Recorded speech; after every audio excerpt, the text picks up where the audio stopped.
Bayangkan seseorang yang meraih kesuksesan besar dalam hidup. Kita cenderung langsung berasumsi, dia pasti sangat berbakat, dia pasti bekerja keras, dia pasti memiliki strategi yang luar biasa. Namun, Morgan Housel mengingatkan kita bahwa dalam setiap kisah sukses, ada satu faktor yang sering diabaikan, keberuntungan.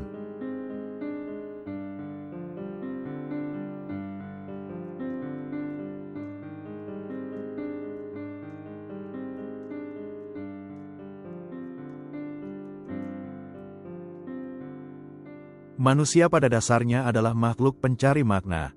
Kita tidak suka menerima jawaban sederhana yang berbunyi, itu hanya keberuntungan. Bagi otak kita, jawaban itu terlalu singkat, terlalu dangkal, terlalu tidak memuaskan.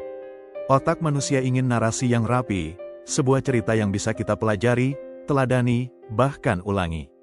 Maka, ketika melihat seseorang sukses, kita cenderung menyusun cerita tentang betapa keras ia bekerja, betapa cerdas ia mengambil keputusan, betapa cermat ia membaca situasi, betapa konsisten ia menolak menyerah. Cerita-cerita itu memberi kita kenyamanan. Mereka menciptakan ilusi bahwa jika kita meniru pola yang sama, kita akan memperoleh hasil yang sama. Namun, sejarah dan juga pengalaman hidup sehari-hari sering memperlihatkan sesuatu yang lebih membingungkan. Nasib, keberuntungan, faktor acak sering memainkan peran yang jauh lebih besar daripada yang mau kita akui. Keberuntungan yang tidak terlihat. Mari ambil contoh di pasar saham. Seorang investor membeli saham di sebuah perusahaan tepat sebelum harga melambung tinggi. Dari luar, kisah itu diceritakan sebagai keberhasilan strategi jenius. Mungkin ada yang mengatakan ia sudah mempelajari laporan keuangan dengan teliti, atau memiliki visi ke depan. Namun, siapa yang tahu jika keberhasilannya sebenarnya hanyalah karena kebetulan timing? Mungkin saja, pada hari ia membeli saham, kebetulan juga muncul berita baik yang mendongkrak harga. Mungkin saja, ada faktor eksternal, perubahan regulasi, tren pasar global, atau rumor industri, yang sama sekali tidak dia kendalikan. Di sisi lain, berapa banyak orang yang melakukan analisis serupa, membeli saham dengan keyakinan sama, tetapi harganya justru turun drastis.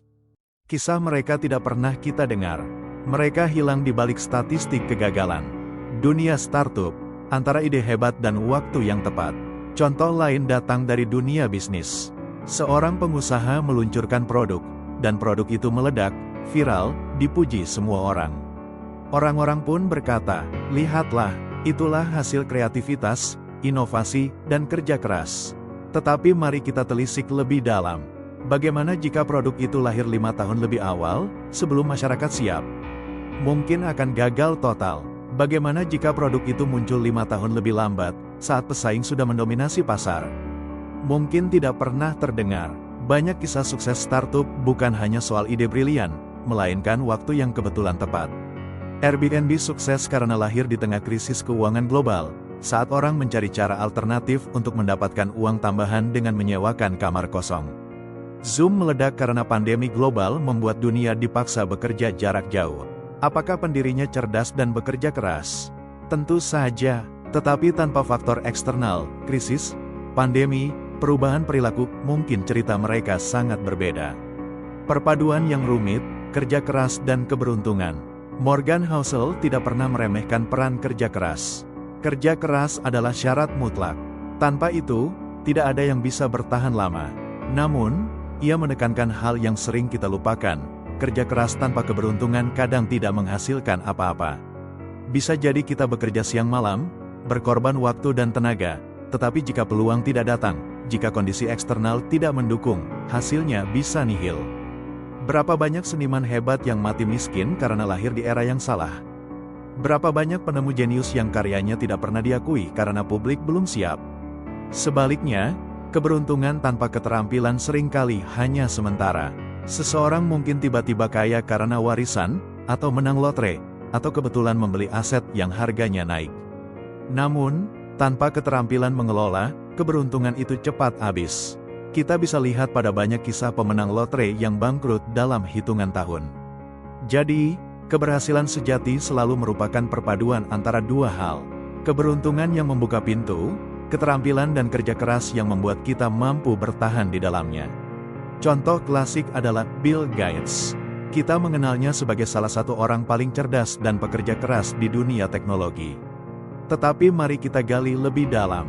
Gates kebetulan bersekolah di salah satu SMA pertama di dunia yang memiliki komputer pada era 1960-an. Dari ribuan sekolah di Amerika saat itu, hanya segelintir yang memiliki fasilitas serupa. Gates tidak hanya pintar, tetapi juga beruntung bisa berlatih di komputer sejak usia remaja, jauh sebelum dunia menyadari komputer akan mengubah segalanya. Jika ia lahir di kota kecil tanpa akses ke komputer, apakah hasil hidupnya akan sama? Mungkin tidak. Keberuntungan menyediakan panggung. Keterampilan memastikan seseorang bisa menari dengan indah di atas panggung itu. Kita sering terpesona pada kisah sukses. Kita membaca biografi Steve Jobs, Warren Buffett, Elon Musk, atau Oprah Winfrey, lalu berpikir, kalau aku meniru jalan mereka, aku juga akan sukses. Tetapi di balik narasi besar itu, ada ribuan, bahkan jutaan kisah yang tidak pernah ditulis. Kisah orang-orang yang menempuh langkah serupa, bekerja sama kerasnya, punya visi yang sama besarnya, tetapi hasilnya berbeda jauh. Mereka gagal, bangkrut, terlupakan. Inilah yang disebut survivor bias, kecenderungan kita hanya melihat para pemenang, sementara mengabaikan lautan orang yang gagal. Steve Jobs dan bayang-bayang yang hilang. Kita tahu Steve Jobs sebagai ikon inovasi. Ia mendirikan Apple, mengguncang dunia dengan Macintosh, iPod, iPhone, dan iPad. Kisahnya dijadikan buku, film, bahkan dipelajari di sekolah bisnis. Tapi, berapa banyak orang lain di Silicon Valley pada era tahun 1970 sampai tahun 1980-an yang juga mencoba mendirikan perusahaan komputer? Ada yang menghabiskan seluruh tabungan, bahkan menjual rumah untuk mendanai proyek. Ada yang tidur di garasi, sama seperti Jobs. Ada yang punya ide mirip, kadang bahkan lebih maju. Namun nama mereka hilang ditelan waktu. Tidak ada yang mengingat, tidak ada film Hollywood tentang mereka. Kenapa? Karena keberuntungan, waktu, momentum, dan jaringan sosial tidak berpihak pada mereka. Warren Buffett vs ribuan investor lain. Buffett sering dipuja sebagai Oracle of Omaha, investor paling jenius di abad ke-20. Ia dikenal karena kesabaran, strategi value investing, dan disiplin tinggi. Tetapi mari kita berhenti sejenak dan bertanya, apakah Buffett satu-satunya orang yang membaca buku The Intelligent Investor karya Benjamin Graham? Tentu tidak. Ribuan orang lain juga mempelajarinya, bahkan meniru strategi Buffett hampir persis. Namun, mengapa hanya sedikit yang bisa meniru kesuksesannya? Jawabannya, Buffett lahir di tahun dan tempat yang tepat. Ia beruntung memiliki guru seperti Benjamin Graham. Ia beruntung memulai di era ketika pasar Amerika tumbuh besar dan belum dipenuhi algoritma super cepat. Ia beruntung bertemu orang-orang yang mempercayainya sejak awal, bahkan ketika ia masih muda. Kerja keras dan kecerdasannya memang nyata. Tetapi, jika satu atau dua faktor keberuntungan itu hilang, mungkin ia tidak akan seterkenal sekarang. Di dunia modern, banyak seminar motivasi atau buku self-help yang menawarkan resep instan. Tiru kebiasaan miliarder ini, ikuti rutinitas pagi para CEO, baca buku yang sama dengan mereka. Kita terjebak pada asumsi bahwa sukses adalah hasil formula pasti. Padahal, untuk setiap orang sukses yang diceritakan, ada ribuan yang meniru hal sama, tapi gagal. Ada ribuan orang yang bangun jam 4 pagi, tetapi tetap hidup pas-pasan. Ada ribuan orang yang membaca 100 buku per tahun, tetapi tidak jadi miliarder. Ada ribuan orang yang hustle, siang malam, tetapi usahanya tetap gulung tikar. Mengapa? Karena keberuntungan dan konteks memegang peran besar. Psikologi dibalik lupa pada yang gagal. Mengapa kita cenderung melupakan para pecundang? Karena otak manusia membenci cerita tanpa akhir bahagia.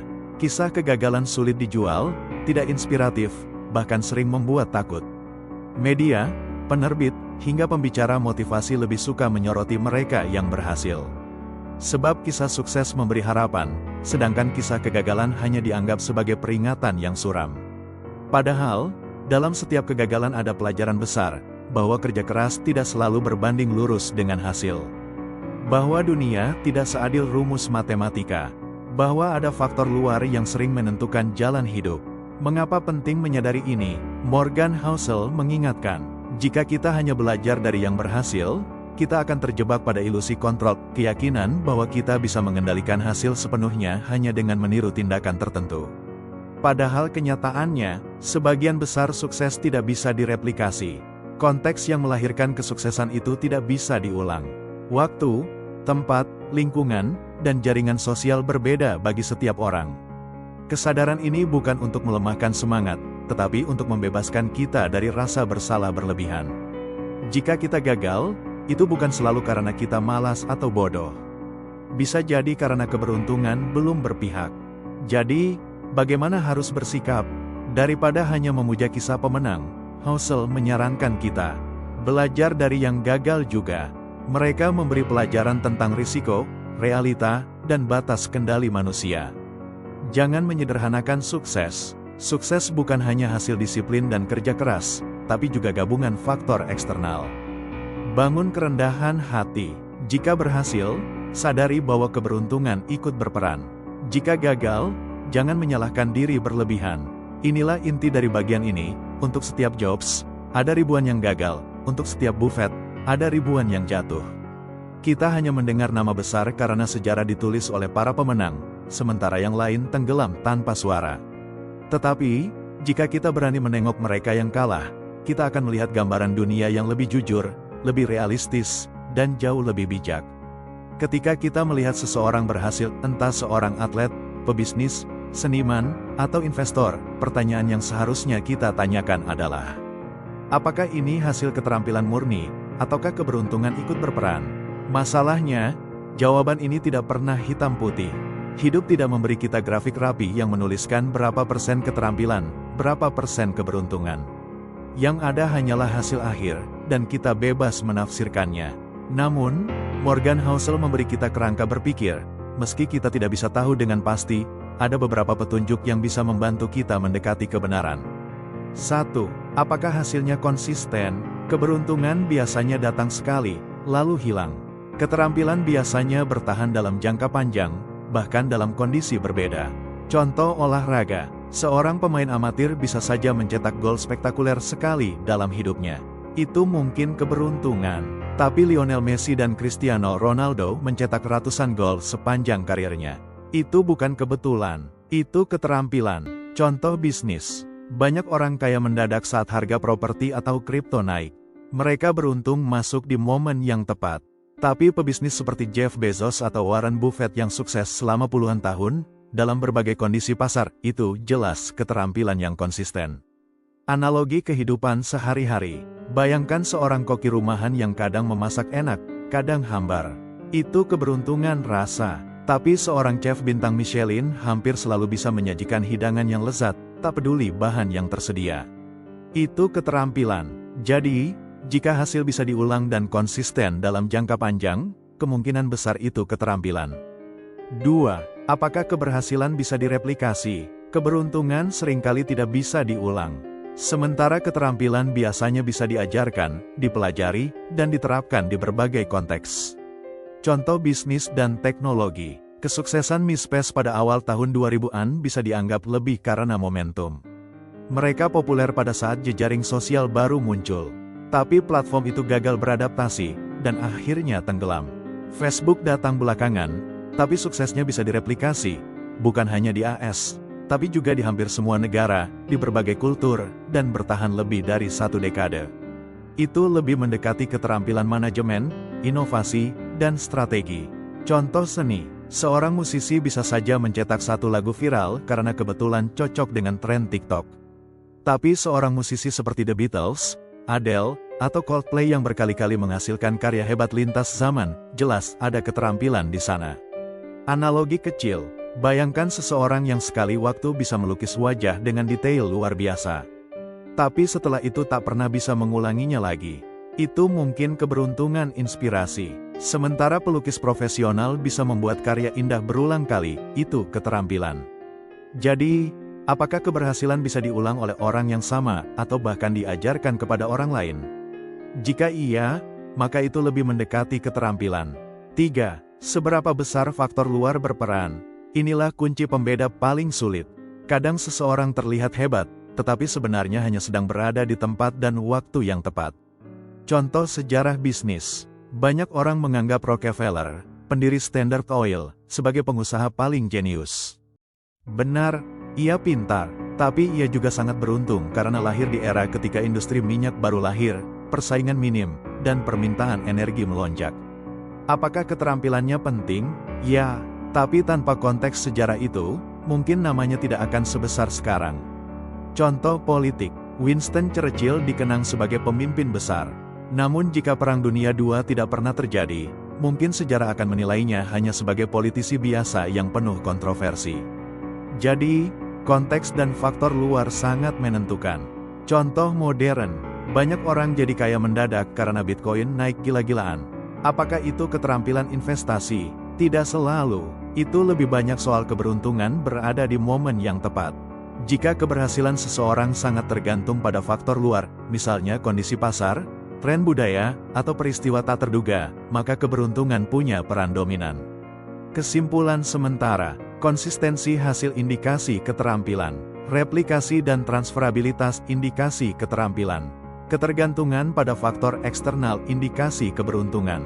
Namun, bahkan dengan kerangka ini, kita tidak akan pernah bisa 100% yakin. Karena dalam kenyataannya, keterampilan dan keberuntungan selalu bercampur. Warren Buffett sukses karena keterampilan analisisnya, tapi juga karena lahir di waktu yang tepat. Michael Jordan hebat karena keterampilan luar biasa, tapi juga beruntung lahir dengan tubuh atletis, di era ketika NBA sedang naik daun. Kita semua, dalam kadar berbeda, adalah kombinasi dari keduanya. Salah satu sikap paling sulit tetapi paling berharga dalam hidup adalah kerendahan hati. Kerendahan hati bukan berarti merendahkan diri, melainkan mampu menilai posisi kita dengan jujur, bahwa sukses kita bukan semata-mata hasil jerih payah pribadi, dan kegagalan kita juga bukan semata-mata akibat kelemahan kita. Mengakui bahwa keberuntungan ikut berperan dalam hidup tidak mengecilkan usaha kita. Sebaliknya, itu justru membuat kita lebih realistis dan lebih manusiawi. Kesalahan paling umum yang dilakukan banyak orang sukses adalah menganggap bahwa semua pencapaian adalah hasil kerja keras mereka sendiri. Mereka lupa faktor-faktor yang berada di luar kendali, tempat dan tahun kelahiran, keluarga yang mendukung, akses ke pendidikan, kesehatan tubuh dan pikiran, bahkan pertemuan kebetulan dengan orang yang tepat. Contoh nyata, seorang miliarder teknologi mungkin berkata, "Saya bekerja keras tanpa henti, itulah sebabnya saya sukses." Tetapi jika ia lahir 30 tahun lebih awal, sebelum komputer ditemukan, atau 30 tahun lebih lambat, ketika pasar sudah penuh pesaing, apakah hasilnya akan sama? Belum tentu. Maka, saat kita sukses, alih-alih berbangga secara berlebihan, lebih bijak jika kita berkata, "Saya berusaha keras, tapi saya juga beruntung." Kerendahan hati ini melindungi kita dari kesombongan, sekaligus menjaga agar orang lain tidak merasa terintimidasi atau direndahkan. Di sisi lain, kegagalan sering membuat kita berpikir, "Aku tidak cukup pintar, aku tidak berbakat, aku memang tidak ditakdirkan sukses." Padahal, kenyataan sering lebih kompleks. Bisa jadi usaha kita sudah maksimal, tapi faktor luar belum berpihak. Produk kita bagus, tapi pasar belum siap. Ide kita cemerlang, tapi modal tidak ada. Usaha kita keras, tapi bencana alam atau pandemi menghantam. Thomas Edison sering dikutip dengan kalimatnya yang terkenal, "Saya tidak gagal, saya hanya menemukan 10.000 cara yang tidak berhasil." Tapi kita jarang ingat, Edison juga beruntung hidup di era listrik mulai menemukan momentum, ketika masyarakat siap mengadopsi teknologi baru. Maka, jika gagal, jangan langsung menilai diri tidak berharga. Bisa jadi hanya faktor keberuntungan yang belum berpihak. Mengakui bahwa keberuntungan ikut campur membuat kita lebih mudah berempati kepada orang lain. Kita tidak lagi cepat menghakimi orang miskin sebagai malas. Kita tidak lagi cepat menuduh orang gagal sebagai bodoh. Kita tidak lagi cepat iri pada orang kaya tanpa melihat keberuntungan yang ia dapatkan. Kerendahan hati menumbuhkan rasa syukur atas apa yang kita punya, sekaligus rasa welas asih kepada mereka yang kurang beruntung. Contoh sosial. Bayangkan dua anak lahir pada hari yang sama. Yang satu lahir di kota besar dengan rumah sakit lengkap, orang tua terdidik, dan akses internet. Yang lain lahir di desa terpencil tanpa listrik, dengan orang tua yang kesulitan ekonomi. Keduanya bisa sama-sama pintar dan rajin, tetapi peluang hidup mereka berbeda jauh sejak hari pertama. Apakah yang satu lebih bernilai daripada yang lain? Tidak, perbedaannya hanya soal keberuntungan tempat lahir. Kesadaran seperti ini membuat kita lebih rendah hati dan lebih peduli. Morgan Housel menekankan bahwa kerendahan hati bukan hanya sikap moral, tetapi juga strategi bertahan hidup. Orang yang rendah hati lebih mudah belajar, karena ia tidak merasa sudah tahu segalanya. Orang yang rendah hati lebih disukai, karena ia tidak meremehkan orang lain. Orang yang rendah hati lebih tangguh menghadapi kegagalan, karena ia sadar hasil tidak sepenuhnya di tangannya. Kerendahan hati membuat kita tidak mabuk oleh kesuksesan, sekaligus tidak hancur oleh kegagalan. Jika sukses, jangan sombong. Akui peran keberuntungan. Jika gagal, jangan putus asa. Sadari ada faktor luar yang tidak bisa kita kendalikan. Jika melihat orang lain, jangan cepat menghakimi. Mungkin mereka hanya kurang beruntung. Dengan kerendahan hati, kita bisa melihat hidup dengan lebih seimbang. Bahwa kita bukan sepenuhnya penguasa nasib, tapi juga bukan korban pasif. Kita adalah pejalan yang berusaha keras di jalan panjang, sambil menyadari bahwa angin keberuntungan bisa bertiup dari arah mana saja. Keberuntungan dalam investasi, angin yang tak terlihat. Dalam dunia investasi, keberuntungan seringkali bekerja seperti angin. Kadang ia bertiup ke arah layar kapal kita, mendorong lebih cepat daripada yang kita bayangkan. Kadang ia justru bertiup berlawanan, membuat layar kita mengembang tapi kapal tak bergerak maju. Contoh klasik. Banyak investor sukses besar di tahun-tahun 1980 sampai tahun 1990-an. Mengapa? Karena mereka berada dalam era ketika suku bunga turun drastis dan ekonomi global sedang bertumbuh pesat. Strategi sederhana seperti membeli obligasi atau saham indeks sudah cukup menghasilkan return luar biasa. Namun, ketika dekade berubah, ketika suku bunga naik dan pasar global lebih tidak pasti, strategi yang sama bisa gagal total. Jadi, apakah mereka benar-benar jenius? Atau mereka hanya beruntung berada di waktu yang tepat? Inilah yang ingin ditunjukkan Morgan Housel. Seringkali kesuksesan finansial adalah campuran keterampilan dan keberuntungan. Dan seringkali kita lebih banyak mengingat keterampilan, lebih sedikit mengakui keberuntungan. Keberuntungan dalam hidup sehari-hari. Jika kita keluar dari dunia investasi, hidup kita sehari-hari pun penuh dengan keberuntungan tersembunyi. Lahir di negara dengan stabilitas politik adalah keberuntungan. Bayangkan anak yang lahir di Swiss atau Jepang, dibandingkan dengan anak yang lahir di Suriah pada masa perang. Kualitas hidup mereka sejak lahir sudah berbeda, padahal tak seorang pun memilih di mana ia dilahirkan. Lahir dari keluarga yang bisa mendukung pendidikan adalah keberuntungan. Seorang anak yang mendapat buku cerita sejak usia 3 tahun, dibacakan dongeng setiap malam, dan disekolahkan ke universitas ternama jelas memiliki keunggulan dibanding anak yang harus berhenti sekolah untuk membantu orang tua mencari nafkah. Bahkan kesehatan fisik adalah keberuntungan. Seseorang yang lahir dengan tubuh sehat, tidak memiliki penyakit genetik, dan bisa berlari bebas tanpa rasa sakit memiliki peluang berbeda dibanding seseorang yang sejak kecil harus bolak-balik rumah sakit. Semua itu bukan pilihan pribadi. Itu adalah kartu yang kita terima sejak awal permainan. Keberuntungan yang sering kita abaikan. Masalahnya, kita sering mengabaikan keberuntungan. Mengapa? Karena otak manusia suka menyusun cerita sederhana. Aku pintar, maka aku sukses. Aku malas, maka aku gagal. Padahal cerita itu jarang sesederhana itu. Ada lapisan-lapisan tak terlihat yang membentuk jalan hidup kita. Misalnya, seorang mahasiswa mendapat beasiswa kuliah.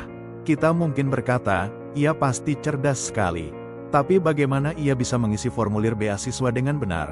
Mungkin ada guru yang membimbingnya, atau bahkan seorang teman yang kebetulan memberitahu tenggat waktu pendaftaran.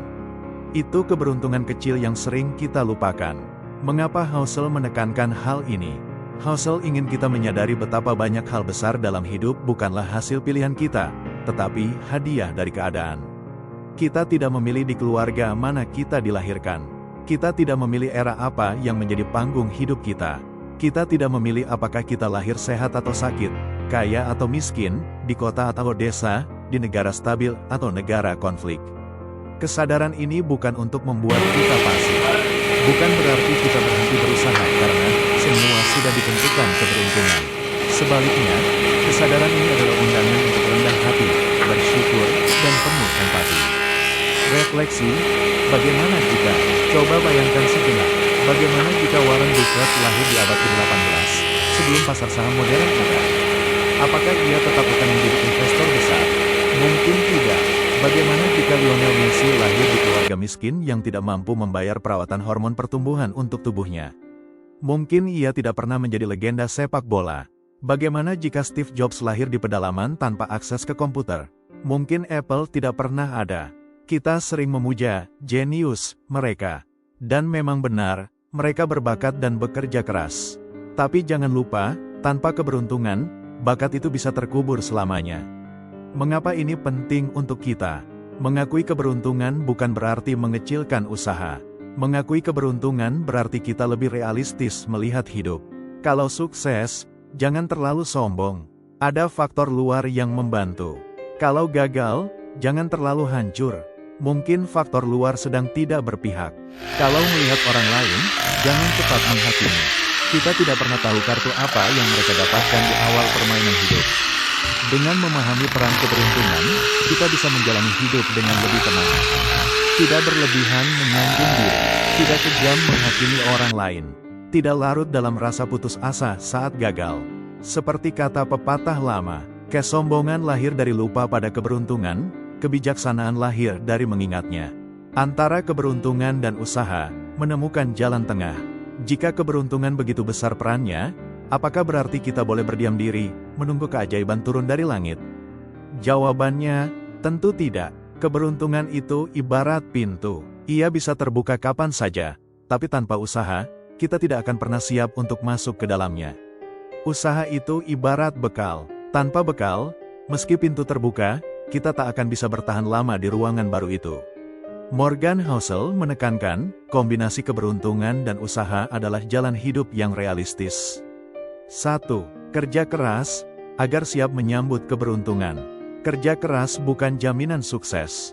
Namun, tanpa kerja keras, keberuntungan sering lewat begitu saja tanpa bisa kita raih.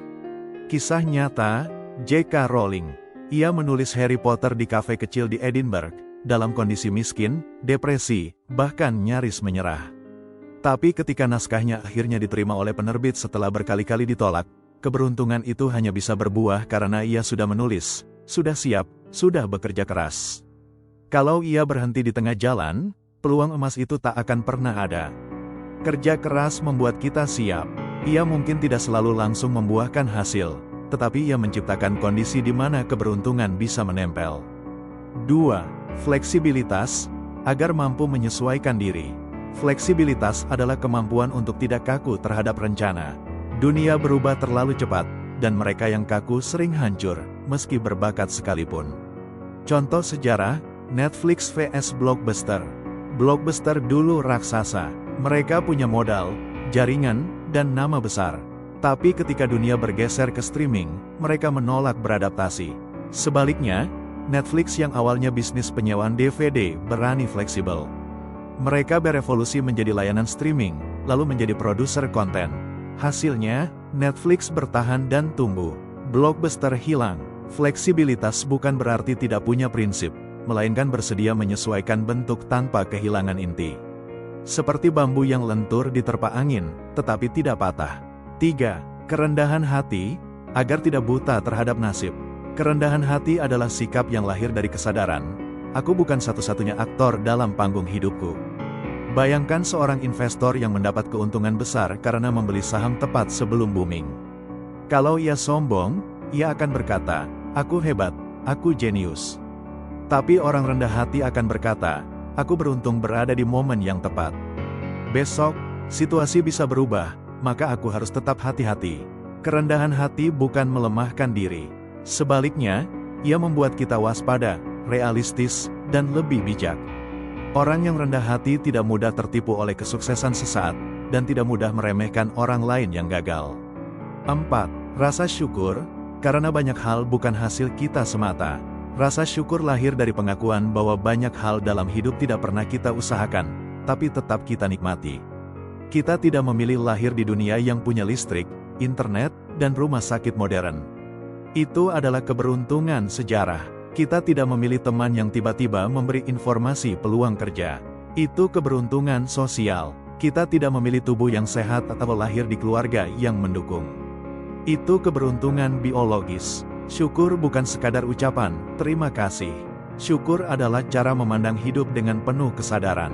Contoh sederhana, seorang petani bisa melihat hujan sebagai keberuntungan. Seorang karyawan bisa melihat pekerjaan stabil sebagai keberuntungan. Seorang pelajar bisa melihat akses internet sebagai keberuntungan. Semua itu mengurangi rasa iri, karena kita sadar bahwa hidup bukan hanya soal, aku berusaha lebih keras, melainkan juga soal, aku diberi kesempatan yang berbeda. Hidup bukan hasil satu variabel. Ia adalah tarian antara kerja keras, fleksibilitas, kerendahan hati, dan syukur. Kerja keras menjaga kita tetap siap. Fleksibilitas menjaga kita tetap relevan. Kerendahan hati menjaga kita tetap bijak. Syukur menjaga kita tetap tenang. Dan keberuntungan, ia akan datang dan pergi, seperti ombak yang tidak bisa kita kendalikan. Tapi dengan 4 sikap ini, kita tidak lagi menjadi korban arus. Kita menjadi pelayar yang tahu cara mengarahkan layar, meski angin datang dari arah yang tak terduga.